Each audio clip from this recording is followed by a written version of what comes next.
അധ്യായം 46. ജോഷുവയും കാലെബും. നൂനിന്റെ പുത്രൻ ജോഷുവ യുദ്ധവീരനും പ്രവാചകന്മാരിൽ മോശയുടെ പിൻഗാമിയുമായിരുന്നു. അവൻ തന്റെ നാമത്തിനൊത്ത് ദൈവത്തിന്റെ തിരഞ്ഞെടുക്കപ്പെട്ടവർക്ക് ഉത്തമനായ രക്ഷകനുമായിരുന്നു. ഇസ്രായേലിനെ ആക്രമിച്ച ശത്രുക്കളോട് പ്രതികാരം ചെയ്ത് അവൻ അവരുടെ ദേശം നേടിക്കൊടുത്തു. നഗരങ്ങൾക്കെതിരെ വാളുയർത്തിയപ്പോൾ അവൻ എത്ര പ്രതാപശാലിയായിരുന്നു! അവനു മുമ്പ് ആരാണ് ഇത്ര ശക്തനായി നിലകൊണ്ടിട്ടുള്ളത്? അവൻ കർത്താവിന് വേണ്ടിയാണ് യുദ്ധം ചെയ്തത്. അവന്റെ കരം സൂര്യനെ തടഞ്ഞു നിർത്തിയില്ലേ? ഒരു ദിവസത്തിന് 2 ദിവസത്തെ ദൈർഘ്യമുണ്ടായില്ലേ? ശത്രുക്കൾ ചുറ്റും വളഞ്ഞപ്പോൾ അവൻ ശക്തനായവനെ, അത്യുന്നതനെ വിളിച്ചപേക്ഷിച്ചു. ഉന്നതനായ കർത്താവ് ശക്തമായ കന്മഴ അയച്ച് അവൻ ഉത്തരമരുളി. ആ ജനതയെ അവൻ യുദ്ധത്തിൽ കീഴടക്കി. ബത്ത്ഹോറോൻ ഇറക്കത്തിൽ വച്ച് അവൻ ശത്രുക്കളെ നശിപ്പിച്ചു.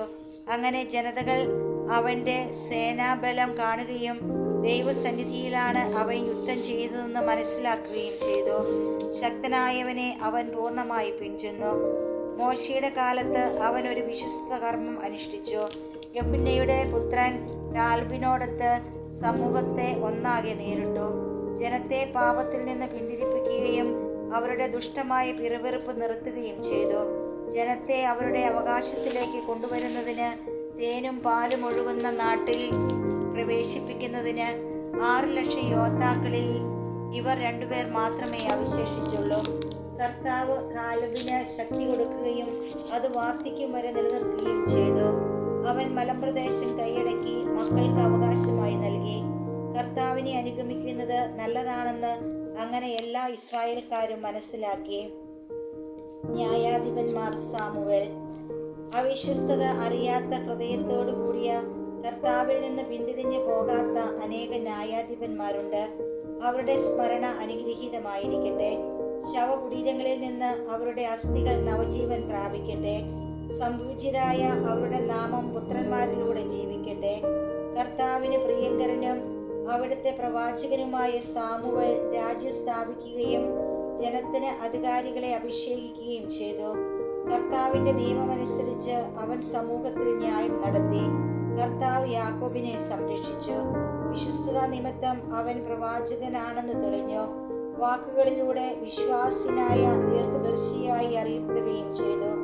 ശത്രുക്കൾ എല്ലാ വശത്തും നിന്ന് ഞെരുക്കിയപ്പോൾ അവൻ ശക്തനായ കർത്താവിനെ വിളിച്ചപേക്ഷിക്കുകയും മുല കുടിക്കുന്ന ആട്ടിൻകുട്ടിയെ ബലിയർപ്പിക്കുകയും ചെയ്തു. അപ്പോൾ കർത്താവ് ആകാശത്തിൽ ഇടിമുഴക്കി. അവിടുത്തെ ശബ്ദം ശക്തിയായി മുഴങ്ങി. ടയറിലെ ജനനേതാക്കളെയും ഫെലിസ്ത്യ ഭരണാധികാരികളെയും അവിടുന്ന് നിർമ്മാർജ്ജനം ചെയ്തു. നിത്യനിദ്രയ്ക്ക് മുമ്പായി സാമുവേൽ കർത്താവിൻ്റെയും അവിടുത്തെ അഭിഷിക്തന്റെയും മുൻപിൽ ജനത്തെ സാക്ഷി നിർത്തി വിളിച്ചു പറഞ്ഞു: ഞാൻ ആരുടെയും സ്വത്ത് കയ്യേറിയിട്ടില്ല, ഒരു ജോഡി ചെരുപ്പ് പോലും എടുത്തിട്ടില്ല. ആരും അവനിൽ കുറ്റം ആരോപിച്ചില്ല. നിദ്ര പ്രാപിച്ചതിന് ശേഷം പോലും അവൻ പ്രവചിച്ചു. രാജാവിനെ അവന്റെ മരണം മുൻകൂട്ടി അറിയിച്ചു. ജനത്തിന്റെ ദുഷ്ടത മായ്ച്ചു കളയാൻ മണ്ണിൽ നിന്ന് അവൻ സ്വരമുയർത്തി പ്രവചിച്ചു.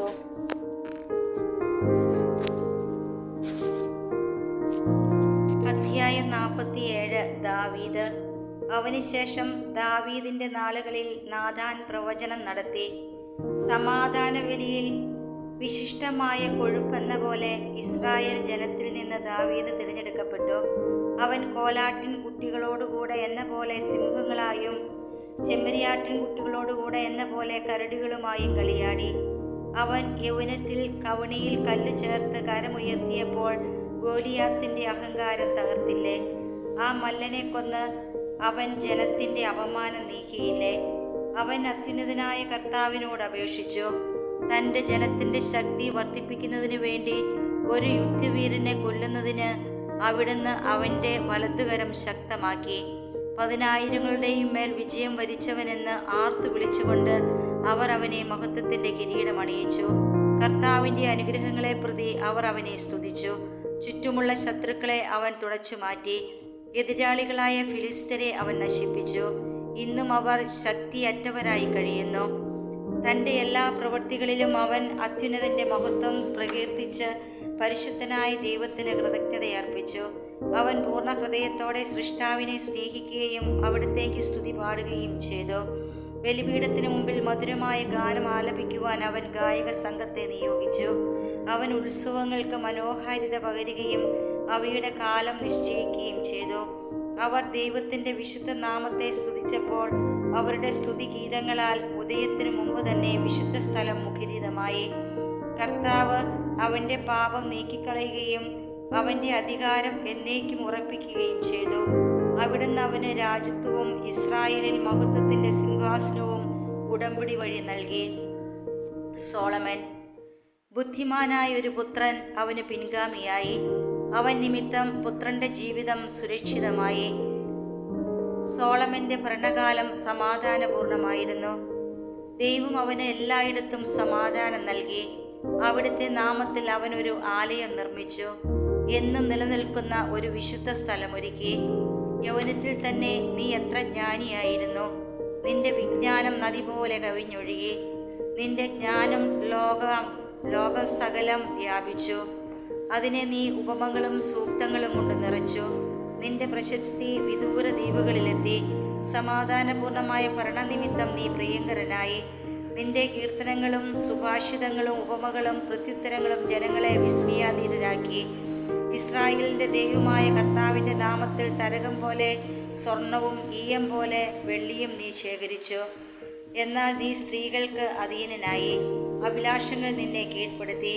നിന്റെ സൽകൃതിക്ക് നീ തന്നെ കളങ്കം വരുത്തി. സന്തതി പരമ്പരയെ മലിനമാക്കി. അവരെ ക്രോധത്തിന് ഇരയാക്കി. നിന്റെ ഭോഷത്വം അവർക്ക് ദുഃഖകാരണമായി. അങ്ങനെ രാജ്യം വിഭജിക്കപ്പെട്ടു. എഫ്രായിമിൽ നിന്ന് ഉദ്ധിതമായ ഒരു രാജ്യം ഉയർന്നു വന്നു. കർത്താവ് ഒരിക്കലും കാരുണ്യം വെടിയുകയോ തൻ്റെ സൃഷ്ടികൾ നശിക്കാൻ ഇടവരുത്തുകയോ ഇല്ല. അവിടുന്ന് താൻ തിരഞ്ഞെടുത്തവൻ്റെ പിൻഗാമികളെ തുടച്ചു മാറ്റുകയോ തന്നെ സ്നേഹിക്കുന്നവൻ്റെ സന്താന പരമ്പരകളെ നശിപ്പിക്കുകയോ ഇല്ല. അതിനാൽ യാക്കോബിന് ഒരു ഗണത്തെയും ദാവീദിൻ്റെ വംശത്തിൽ ഒരു സന്തതിയെയും അവശേഷിപ്പിച്ചു. റഹോബാവും ജെറോബാവും സോളമൻ പിതാക്കന്മാരോട് ചേർന്നു. അവൻ്റെ സന്തതികളിൽ ഒരുവൻ സ്ഥാനമേറ്റു. വിഡ്ഢിത്തത്തിൽ ഒന്നാമനും വിവേകത്തിൽ ഒടുവിലത്തേവനുമായ റഹോബോവാമിൻ്റെ ഭരണം ജനങ്ങളുടെ കലാപത്തിന് കാരണമായി. നെബത്താവിൻ്റെ പുത്രൻ ജെറോബാമും ഇസ്രായേലിനെ തിന്മയിലേക്ക് നയിച്ചു. എഫ്രായിമിനെ പാപമാർഗത്തിൽ നടത്തി. സ്വദേശത്തു നിന്ന് ബഹിഷ്കരിക്കപ്പെടത്തക്ക വിധം അവൻ പാപത്തിൽ മുഴുകി. തങ്ങളുടെ മേൽ പ്രതികാരം പതിക്കുന്നതുവരെ എല്ലാ തിന്മകളിലും അവർ വിഹരിച്ചു.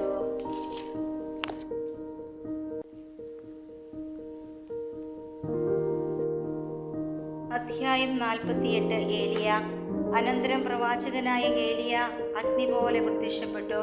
അവൻ്റെ വാക്കുകൾ പന്തം പോലെ ജ്വലിച്ചു. അവൻ അവരുടെ മേൽ ക്ഷാമം വരുത്തി. അവൻ്റെ തീഷ്ണതയിൽ അവരുടെ എണ്ണം ചുരുങ്ങി. കർത്താവിൻ്റെ വാക്കുകൊണ്ട് അവൻ ആകാശവാതിലുകൾ അടച്ചു. 3 പ്രാവശ്യം അഗ്നി ഇറക്കി. ഏലിയ, അത്ഭുത പ്രവൃത്തികളിൽ നീ എത്ര മഹത്വമുള്ളവൻ! അനന്തരം പ്രവൃത്തികളുടെ പേരിൽ അഭിമാനിക്കാൻ കഴിയുന്നവർ മറ്റാരുണ്ട്? അത്യുന്നതൻ്റെ വാക്കുകൊണ്ട് നീ മരിച്ചവരുടെ ഇടയിൽ നിന്നും പാതാളത്തിൽ നിന്നും ഒരു ജഡത്തെ ഉയർപ്പിച്ചു. നീ രാജാക്കന്മാരെ നാശത്തിലേക്ക് നയിക്കുകയും പ്രസിദ്ധന്മാരെ കിടക്കയിൽ നിന്ന് താഴെ ഇറക്കുകയും ചെയ്തു. നീ സീനായിൽ വച്ച് ഭീഷണികളും ഹൊറോബിൽ വച്ച് പ്രതികാരത്തിൻ്റെ വിധികളും ശ്രവിച്ചു. ശിക്ഷ നടത്താൻ രാജാക്കന്മാരെയും നിന്നെ പിന്തുടരാൻ പ്രവാചകന്മാരെയും നീ അഭിഷേകം ചെയ്തു. ആഗ്നേയാശ്വങ്ങളെ ബന്ധിച്ച രഥത്തിൽ അഗ്നിയുടെ ചുഴലിക്കാറ്റിലാണല്ലോ നീ സംഭവിക്കപ്പെട്ടത്. ദൈവത്തിൻ്റെ കോപം ആളിക്കത്തുന്നതിനു മുമ്പ് അതിനെ തണുപ്പിക്കുന്നതിനും പിതാവിൻ്റെ ഹൃദയത്തെ പുത്രനിലേക്ക് തിരിക്കുന്നതിനും അങ്ങനെ യാക്കോബിൻ്റെ ഗോത്രങ്ങളെ പുനഃസ്ഥാപിക്കുന്നതിനും വേണ്ടി നിശ്ചിത സമയത്ത് നീ തിരിച്ചു വരുമെന്ന് എഴുതപ്പെട്ടിട്ടുണ്ടല്ലോ. നിന്നെ കണ്ടവരും നിന്റെ സ്നേഹത്തിന് പാത്രമായവരും അനുഗ്രഹീതർ. അവർ ജീവിക്കും. ഏലീഷ്യ. ചുഴലിക്കാറ്റ് ഏലിയായെ വലയം ചെയ്തു. ഏലീഷ്യായിൽ അവൻ്റെ ചൈതന്യം നിറഞ്ഞു. ജീവിതകാലത്ത് അവൻ അധികാരികളുടെ മുൻപിൽ ഭയന്ന് വിറച്ചില്ല. ആരും അവനെ കീഴടക്കിയില്ല. ഒന്നും അവന് ദുസ്സാധ്യമായിരുന്നില്ല. മരിച്ചിട്ടും അവൻ പ്രവചിച്ചു. ജീവിച്ചിരുന്നപ്പോഴെന്ന പോലെ മരണശേഷവും അവൻ അത്ഭുതങ്ങൾ പ്രവർത്തിച്ചു. ഇതെല്ലാം കണ്ടിട്ടും ജനം അനുദപിച്ചില്ല. പാപത്തിൽ നിന്ന് പിന്മാറിയുമില്ല. സ്വദേശത്ത് നിന്ന് അവരെ അടിമകളായി പിടിച്ചുകൊണ്ടുപോയി. അവൻ ഭൂമിയിലെങ്ങും ചിതറി. ജനത്തിൽ ഒരു ചെറിയ ഗണം മാത്രം ദാവീദിൻ്റെ ഭവനത്തിൽ നിന്നുള്ള അധികാരികളോടുകൂടെ അവശേഷിച്ചു. ചിലർ ദൈവത്തിന് പ്രീതികരമായി ജീവിച്ചു, മറ്റുള്ളവർ പാപത്തിൽ മുഴുകി. ഹെസക്കിയ തൻ്റെ നാശം മതിലുകെട്ടി ഉറപ്പിക്കുകയും നഗരത്തിൽ ജലം കൊണ്ടുവരികയും ചെയ്തു. അവൻ ഇരുമ്പുകൊണ്ട് പാറ തുറന്നു, കുളങ്ങൾ കുഴിച്ചു. അവൻ്റെ നാളുകളിൽ സെന്നക്കെരീബ് രാജ്യം ആക്രമിക്കുകയും റബ്ഷ്കയെ അയക്കുകയും ചെയ്തു. അവൻ സിയോനെതിരെ കരമുയർത്തി, അഹങ്കാര ജൽപ്പനം മുഴക്കി. അപ്പോൾ ജനത്തിൻ്റെ ഹൃദയം കുലുങ്ങി, കരങ്ങൾ വിറച്ചു. ഈറ്റുനോവെടുത്ത സ്ത്രീയെപ്പോലെ അവർ കഠിനവ്യത അനുഭവിച്ചു. അവർ കൈകൾ ഉയർത്തി കാരുണ്യവാനായ കർത്താവിനെ വിളിച്ചപേക്ഷിച്ചു. പരിശുദ്ധനായവൻ സ്വർഗത്തിൽ നിന്ന് അവരുടെ നിലവിളി തൽക്ഷണം ശ്രവിക്കുകയും യേശയ്യ വഴി അവരെ രക്ഷിക്കുകയും ചെയ്തു.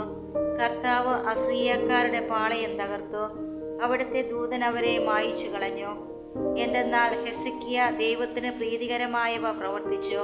ഉന്നതനും വിശ്വാസിനുമായ ദർശനത്തോടു കൂടിയവനുമായ യേശയ്യ പ്രവാചകന്റെ പ്രബോധനമനുസരിച്ച് അവൻ തൻ്റെ പിതാവായ ദാവീദിന്റെ മാർഗത്തിൽ ഉറച്ചു നിന്നു. അവൻ്റെ കാലത്ത് സൂര്യൻ പുറകോട്ട് ചരിച്ചു. അവൻ വഴി രാജാവിൻ്റെ ആയുസ് ദീർഘിച്ചു. ആത്മാവിൻ്റെ ശക്തിയാൽ അവൻ അവസാന നാളുകൾ ദർശിക്കുകയും സിയോനിൽ വിലപിച്ചുകൊണ്ടിരുന്നവരെ ആശ്വസിപ്പിക്കുകയും ചെയ്തു. കാലത്തിൻ്റെ സമാപ്തിയിൽ സംഭവിക്കാനിരിക്കുന്ന നിഗൂഢ കാര്യങ്ങൾ സംഭവിക്കുന്നതിന് മുമ്പ് അവൻ വെളിപ്പെടുത്തി.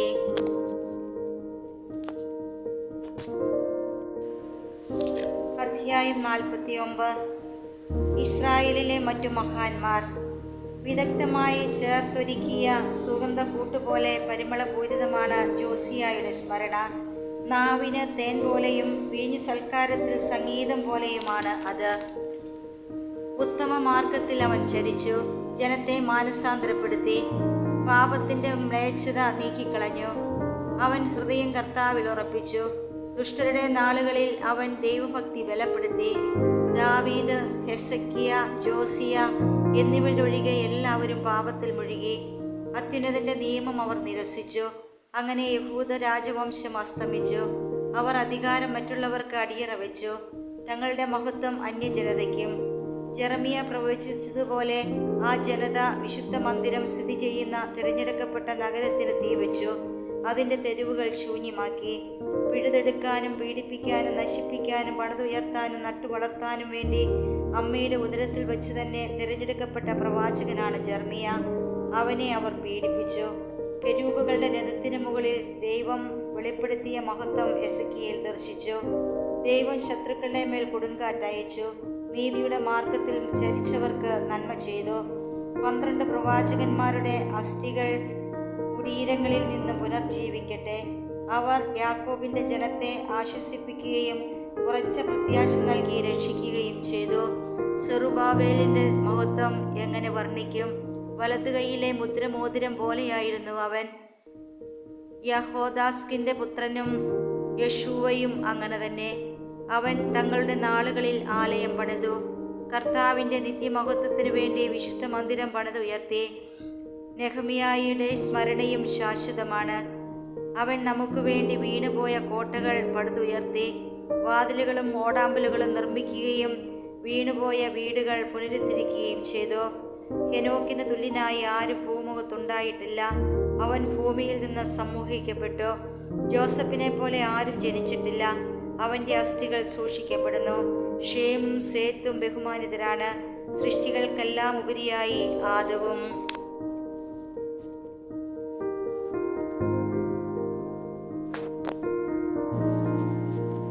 അധ്യായം 50. പ്രധാന പുരോഹിതൻ ശിമെയോൻ. ഓനിയാസിന്റെ പുത്രനും പ്രധാന പുരോഹിതനുമായ ശിമെയോൻ സഹോദരങ്ങൾക്കു നേതാവും ജനത്തിന് അഭിമാനവുമായിരുന്നു. അവൻ ദേവാലയം പുതുക്കിപ്പണിയുകയും കോട്ട കെട്ടി സുരക്ഷിതമാക്കുകയും ചെയ്തു. ദേവാലയത്തെ സംരക്ഷിക്കുന്നതിന് ഉയർന്ന ഇരട്ട മതിലിന് അവൻ അടിസ്ഥാനമിട്ടു. അവൻ്റെ കാലത്ത് സമുദ്രം പോലെ വിശാലമായ ഒരു ജലസംഭരണി കുഴിച്ചു. ആക്രമണം ചെറുക്കാൻ നഗരത്തിന് കോട്ട കെട്ടി. അവൻ ജനത്തെ നാശത്തിൽ നിന്ന് രക്ഷിച്ചു. ശ്രീകോവിലിന് പുറത്തു വരുന്ന അവനെ ജനം പൊതിയുമ്പോൾ അവൻ എത്ര മഹത്വപൂർണനാണ്. മേഘങ്ങൾക്കിടയിൽ പ്രഭാത താരം പോലെ, ഉത്സവവേളയിൽ പൂർണ്ണചന്ദ്രനെ പോലെ, അത്യുന്നതന്റെ ആലയത്തിനു മുകളിൽ പ്രശോഭിക്കുന്ന സൂര്യനെ പോലെ, തിളങ്ങുന്ന മേഘങ്ങൾക്കിടയിൽ വിളങ്ങുന്ന മഴവില്ലുപോലെ, വസന്തത്തിൽ പനിനീർപ്പൂൽ പോലെ, നീർച്ചാലിനരികെ നിൽക്കുന്ന ലില്ലി പോലെ, വേനൽക്കാലത്ത് ലെബനോനിൽ മുളയ്ക്കുന്ന പച്ചപ്പുൽക്കുടി പോലെ, ധൂപകലശത്തിൽ പുകയുന്ന സുഗന്ധദ്രവ്യം പോലെ, രത്നച്ഛിതമായ സ്വർണ്ണത്തളിക പോലെ, കായ്ച്ചു നിൽക്കുന്ന ഒലിവ് പോലെ, മേഘം ഉരുമുന്ന ദേവദാരു പോലെ അവൻ പ്രശോഭിച്ചു. അവൻ മഹിമയേറിയ സ്ഥാനവസ്ത്രങ്ങൾ അണിഞ്ഞ് സർവ്വ അലങ്കാര വിഭൂഷിതനായി വിശുദ്ധ ബലിപീഠത്തെ സമീപിച്ച് വിശുദ്ധ കൂടാരത്തിൻ്റെ അങ്കണത്തെ മഹത്വപൂർണ്ണമാക്കി. അവൻ ബലിപീഠത്തിലെ അഗ്നിക്കരികിൽ നിന്ന് പുരോഹിതന്മാരുടെ കയ്യിൽ നിന്ന് ഓഹരികൾ സ്വീകരിച്ചു. പൂമാല പോലെ സഹോദരന്മാർ അവനെ ചുറ്റി നിന്നു. അവൻ അവരുടെ മധ്യേ ഈന്തപ്പനകളാൽ വലയിതമായ ലെബനോനിലെ ഇളം ദേവദാരു പോലെ ശോഭിച്ചു. അഹ്റോന്റെ പുത്രന്മാർ തങ്ങളുടെ സർവ്വ വിഭൂഷണങ്ങളോടും കൂടെ കർത്താവിനുള്ള കാഴ്ചകൾ കരങ്ങളിലേന്തി ഇസ്രായേൽ സമൂഹത്തിൻ്റെ മുമ്പിൽ നിന്നു.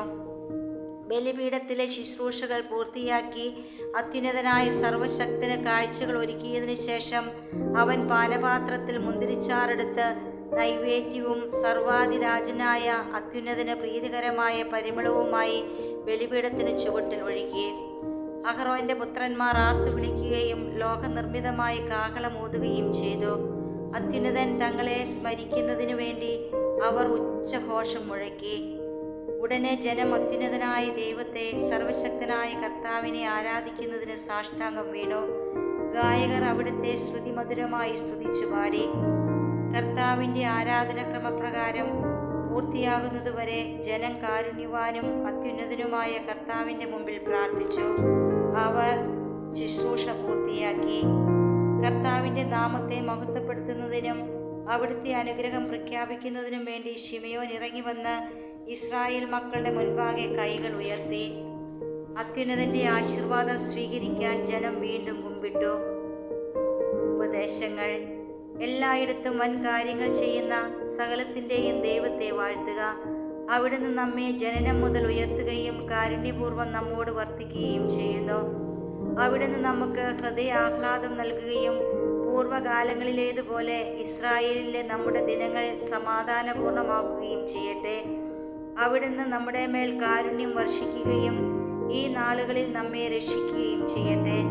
2 ജനതകൾ നിമിത്തം ഞാൻ ക്ലേശിക്കുന്നു. മൂന്നാമത്തേത് ജനതയെയല്ല, സെയിർ മലയിൽ വസിക്കുന്നവരും ഫിലിസ്തീനും ഷെക്കേമിലെ മൂഢജനതയും.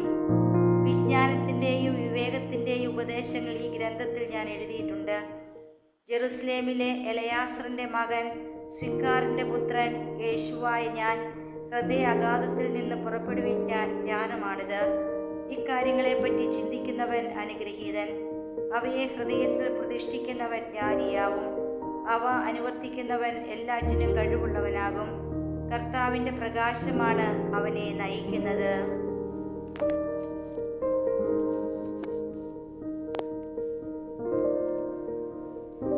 അധ്യായം 51. കൃതജ്ഞതാഗീതം.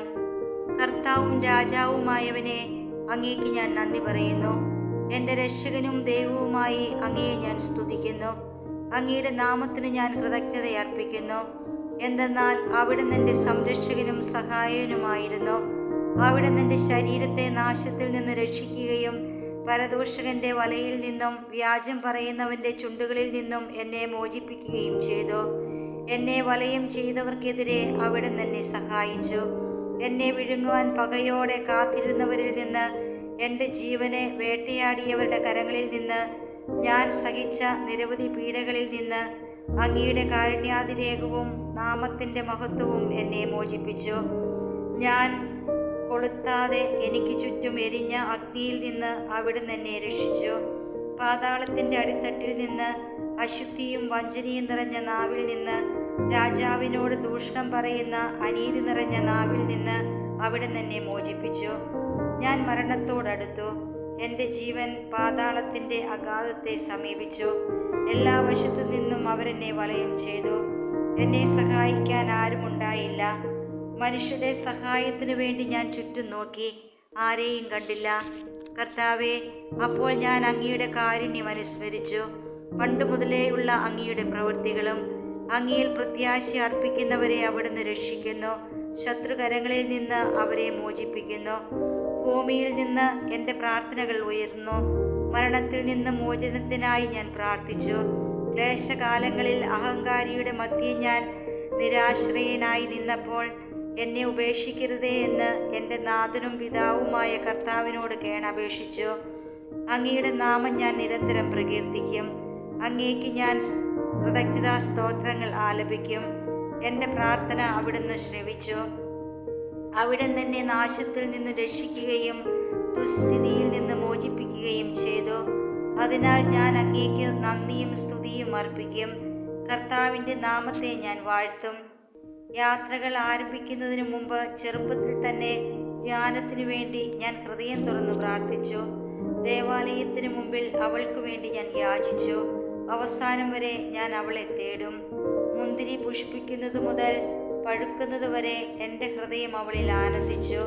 ഞാൻ നേരിയ പാതയിൽ ചരിച്ചു. യൗവനം മുതൽ ഞാൻ അവളുടെ കാലടികളെ പിന്തുടർന്നു. അല്പം ശ്രദ്ധിച്ചതേയുള്ളൂ, എനിക്ക് അവളെ ലഭിച്ചു. ധാരാളം പ്രബോധനങ്ങളിൽ ലഭിച്ചു. അതിൽ ഞാൻ മുന്നേറി. എനിക്ക് ജ്ഞാനം നൽകിയവനെ ഞാൻ മഹത്വപ്പെടുത്തും. ജ്ഞാനത്തിനൊത്ത് ജീവിക്കാൻ ഞാൻ ഉറച്ചു. നന്മയ്ക്ക് വേണ്ടി ഞാൻ തീക്ഷ്ണമായി ഉത്സാഹിച്ചു. ഞാൻ ഒരിക്കലും ലജ്ജിതനാവുകയില്ല. ജ്ഞാനതൃഷ്ണ എന്നിൽ ജ്വലിച്ചു. ഞാൻ നിഷ്ഠയോടെ പെരുമാറി. ഞാൻ സ്വർഗത്തിലേക്ക് കൈകൾ ഉയർത്തി അവളെക്കുറിച്ചുള്ള എൻ്റെ അജ്ഞതയെ പ്രതി വിലപിച്ചു. ഞാൻ എൻ്റെ ഹൃദയം അവളിലേക്ക് തിരിച്ചു. ശുദ്ധീകരണത്തിലൂടെ ഞാൻ അവളെ കണ്ടെത്തി. ആരംഭം മുതലേ അവളിൽ നിന്ന് ഞാൻ അറിവ് നേടി. ഞാൻ ഉപേക്ഷിക്കപ്പെടുകയില്ല. അവളെ അന്വേഷിക്കുന്നതിൽ ഞാൻ ആവേശം പൂണ്ടു. എനിക്കൊരു നിധി കൈവന്നു. കർത്താവ് എനിക്കൊരു നാവ് നൽകി. അതുപയോഗിച്ച് ഞാൻ അവിടുത്തെ പ്രകീർത്തിക്കും. അറിവ് ലഭിച്ചിട്ടില്ലാത്തവർ എൻ്റെ അടുക്കൽ വരട്ടെ. അവർ എൻ്റെ വിദ്യാലയത്തിൽ വസിക്കട്ടെ. ജ്ഞാനമില്ലെന്ന് പരാതി പറയുന്ന നിങ്ങൾ ഹൃദയദാഹം ശമിപ്പിക്കാത്തത് എന്തുകൊണ്ട്? ഞാൻ വിളിച്ചു പറഞ്ഞു, സൗജന്യമായി അവളെ തേടുക. അവളുടെ നുകത്തിന് കഴുത്ത് ചായ്ച്ചു കൊടുക്കുക. പ്രബോധനം സ്വീകരിക്കുക. അത് സമീപത്ത് തന്നെയുണ്ട്. ഞാൻ കുറച്ചേ അധ്വാനിച്ചുള്ളൂ, എനിക്ക് ഏറെ വിശ്രമം കിട്ടി എന്ന് കാണുവിൻ. വെള്ളി മുടക്കി വിദ്യ നേടിയാൽ ഏറെ സ്വർണം കരസ്ഥമാക്കാം. നിങ്ങളുടെ ഹൃദയം അവിടുത്തെ കരുണയിൽ ആഹ്ലാദിക്കട്ടെ. അവിടുത്തെ പ്രകീർത്തിക്കുമ്പോൾ നിങ്ങൾ ലജ്ജിതരാകാതിരിക്കട്ടെ. നിശ്ചിത സമയത്തിന് മുമ്പ് ജോലി പൂർത്തിയാക്കുവിൻ. യഥാകാലം ദൈവം നിങ്ങൾക്ക് പ്രതിഫലം നൽകും.